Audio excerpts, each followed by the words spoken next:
Paiba-iba na talaga ang panahon ngayon. Minsan mainit, minsan naman sobrang lakas ng ulan. At dahil tayo ay nagsaservice sa ating anak sa school at bumabiyahe ng joyride sa gabi, naglagay tayo nitong motorcycle canopy. Kaya tara, pakita ko sa inyo kung paano ang pag-install at pag-usapan na rin natin kung bakit kailangan mo rin ito.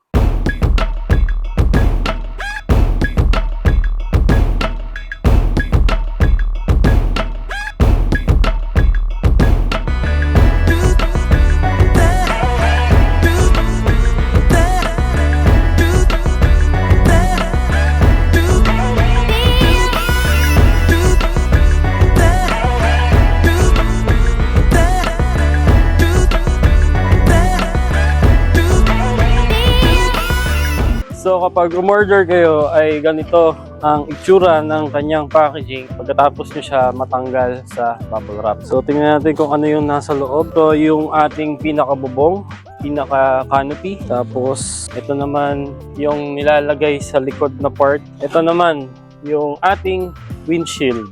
Lagay muna natin dyan. Tapos yung in-order pala natin guys ay yung complete set na may kasamang mga curtains para kapag umulan, secured ka sa paligid ng motor, buong motor nakabalot, hindi ka mababasa, pati ang iyong pasahero. Mamaya, tingnan natin itsura na ito kapag nakabit na to, sasalpak din natin to para makita natin yung itsura.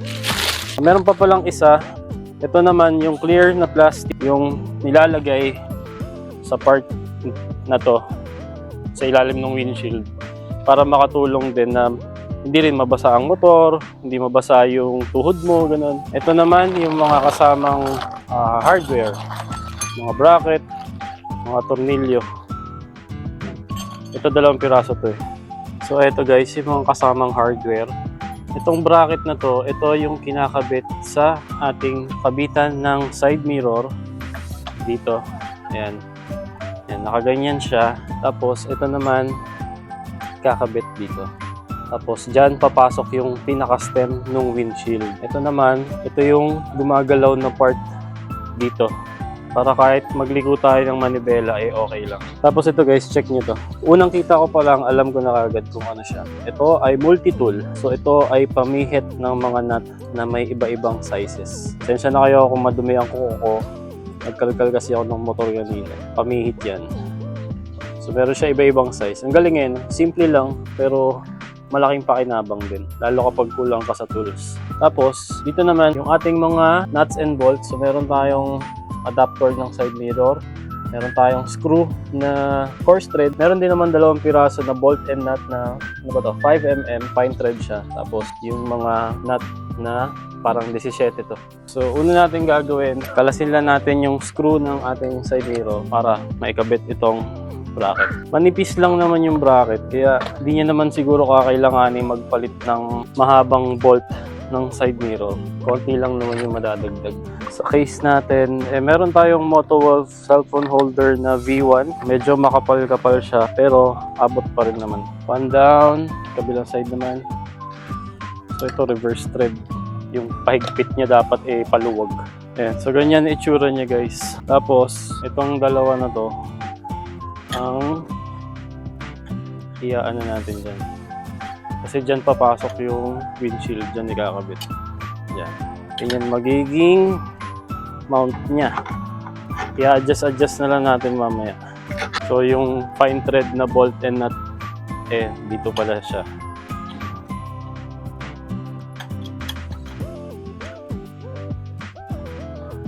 Kabit lang muna natin, mamaya natin higpitan kasi mag-a-adjust pa rin naman tayo sigurado. Okay. So dapat pala, kaya pala 4 yung nut. So dapat paglalagay muna tayo dito para meron siyang pangontra.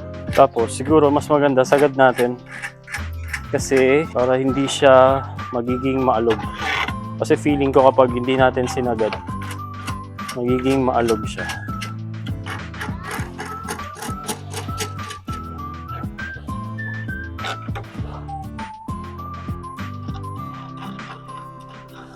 So yan na itsura niya guys. Ihigpitan na muna natin. Tapos adjust lang natin para sumento kasi hindi pa masyadong nakasento eh. Tapos kabit naman natin yung canopy. So andito pala sa loob may mga butas na sakto naman dito. So ang gagamitin dito is yung mga coarse thread.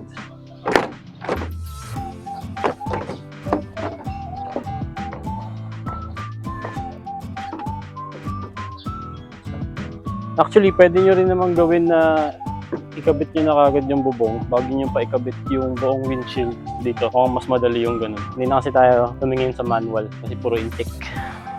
Itong part na to na gumagalaw, ito tornilyo dito, tapos ito naman ay naka-bolt doon sa butas sa dulo dito. Yan, di ba? Basic lang din talaga. So ito, tornilyo na muna natin dito. Hindi ko na ginamit yung kasamang multi-tool kasi may tools naman tayo. Kahit hindi na yan sobrang higpit kasi plastic lang yung thread nito eh. Baka masobrahan naman. Yun. Luluwagan lang natin yung tornilyo. Ito, yung tornilyo nito, luluwagan lang natin.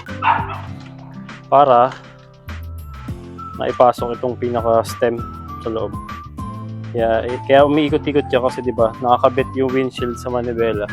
Siyempre, liliko-liko ka, kaya gumagalaw-galaw to. Okay. Tapos ito, madali na lang. Yung babang part, itatali na lang para hindi na siya gumalaw-galaw. Kasama namang tali. So ito na rin guys yung pinaka-support nito para hindi masyadong umalog yung kanyang windshield at bubong. Tapos, kaya medyo malabo to, meron pa kasing film yan. Tanggalin natin. Yun o. Satisfying.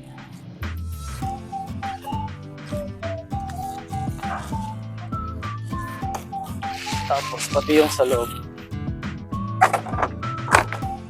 Iwasan lang natin na magkaroon ng masyadong maraming fingerprint yung ating windshield. Although pwede naman punasan, kaso kakapunas kasi in the long run, yan din yung magbibigay ng micro scratches dyan na mahirap na tanggalin. Kung matatanggal man. Okay na yan. May natira pang konti ng mga plastic. Pero sa mga gilid-gilid na lang. Pwede naman natin tanggalin to. Okay, so natanggal na rin natin yung mga parang blurred na plastic. Malinaw naman siya. Siyempre, hindi nga lang kasing linaw ng babasagin na windshield. Yung ditong part sa gilid, yun yung medyo malabo. Pero okay lang naman, may mga fingerprint na natin. Pero pupunasan na lang natin yan. Tapos, abangan nyo sa mga susunod kasi, gagawa natin ng paraan para magkaroon yan ng parang hydrophobic effect. Para kapag sa ulan, tutulo lang yung tubig, hindi mag-i-stay yung mga droplets kasi mahirap yun sa gabi, lalo kapag nasinagan ng headlight ng kasalubong. Maduduling ka talaga. So, ayan ang itsura niya. Okay naman, medyo baduy lang talaga. Pero kung praktikalan ng pag-uusapan, ayan, lalo't itong aking chikiting ay hatid sundo ko sa school. Tapos kapag talagang malakas ang ulan, ay gagamitin natin ito. Ito pala yung sa harap. So meron siyang velcro na double-sided. So dito to. Yan, pantakip. Dagdag protection para hindi mabasa ang iyong mga legs, ang iyong mga tuhod. Pero pag gusto mo talaga na waterproof ka, ito. Check natin kung paano siya ikakabit. So ito, meron din siyang kasamang mga velcro na double-sided. Tapos ito mahaba. So siguro, pag ganito to.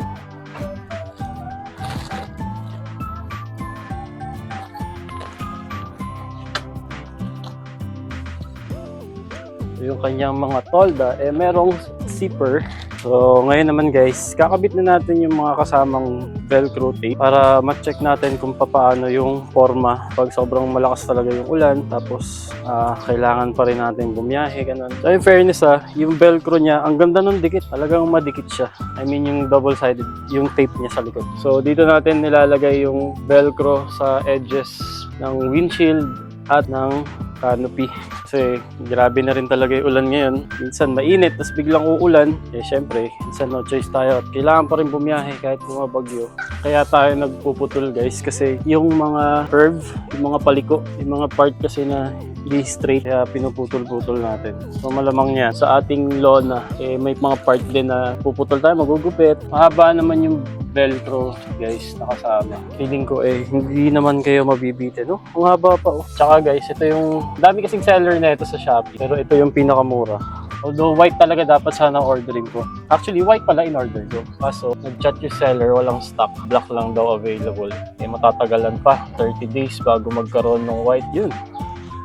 So ganyan itsura niya guys kapag Naka fully closed yung mga cover. Safe na safe ka talaga sa ulan. Tingnan naman natin kung pagsasakay tayo sa loob. Medyo masikip nga lang sa part na to. Tumatama yung side mirror.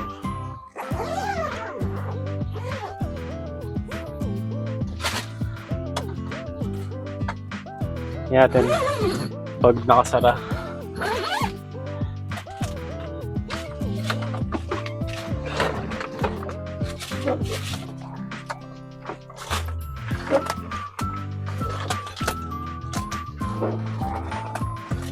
Okay lang naman actually. Grabe, super secured ka talaga dito guys. Natutuwa ang mga pasahero ko na ito. Ito kahit medyo naka-open, okay lang eh. O diba? Yun nga lang. Konting disadvantage nito sa side mirror. Medyo naharangan yung view mo. So siguro lilingon-lingon ka na lang din talaga. Pero yung windshield natin, malinaw yung gitnang part. Yung dito lang talaga sa may side ang hindi ganun kalinaw. Pero para may idea kayo kung ano ang feeling dito sa loob. So, pasok tayo guys. Yan.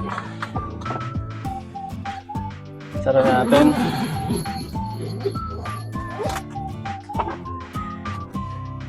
O, diba? Okay naman. Ito kasi, yan, medyo blurred. Pero dito, linaw. Diba? Galing. Ayos din. Kaya lang, syempre, pag naka-install itong mga curtain na to, mainit talaga. Kasi wala halos papasok na hangin. Pero ayan, para magka-idea kayo. Galing, galing. So, kapag tatanggalin naman guys, dahil na-set na natin siya, isa na lang yung i-detach natin. Itong nasa harap. Ayan. Supi lang muna natin to. Tapos, itong isang buo, and hindi na natin paghihiwa-hiwalayin. Tatanggalin na lang natin siya ng buo. Ganun lang kasimple. Tapos itong ating tolda, itutupi na lang din.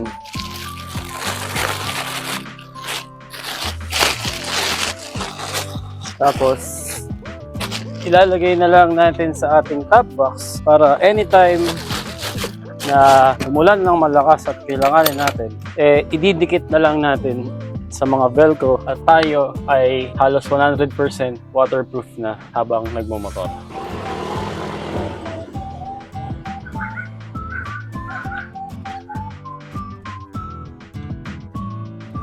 Alam nyo ba guys, ang isa pang advantage ng ganitong canopy, kapag halimbawang nakapark lang ang iyong motor, kahit pa paano, hindi na magiging mainit ang iyong upuan kasi meron na siyang cover. Bukod pa sa, hindi na rin siya masyadong mababasa sa loob na part ng motor. Ang mababasa na lang, yung mga naka-expose talaga, di ba? Pero na lang kapag sobrang lakas talaga ng ulan at ng hangin, mababasa pa rin. Pero at least, kapag mainit, di mo na paproblemahin ang mainit na upuan.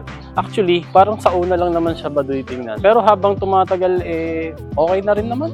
So ngayon guys, ay hindi na natin paproblemahin ang ating magiging mga biyahe kahit na umulan pa dahil dito sa ating canopy. At yun nga, kapag halimbawang babiyahe tayo ng joyride tapos maulan, ikakabit na lang natin yung ating mga tolda na naka-ready naman na yung mga kabitan. So kung nagustuhan nyo rin to, kung sa tingin nyo ay kailangan nyo rin, ilalagay ko sa description ang link ng ating napag-orderan. Mabilis lang din naman siya dumating guys, parang 2 days lang dumating kagad. Tapos ito, na-install kagad natin. So dito ko natatapusin ng ating video. Salamat po sa panonood. Kung nagustuhan nyo, please like, share, and subscribe.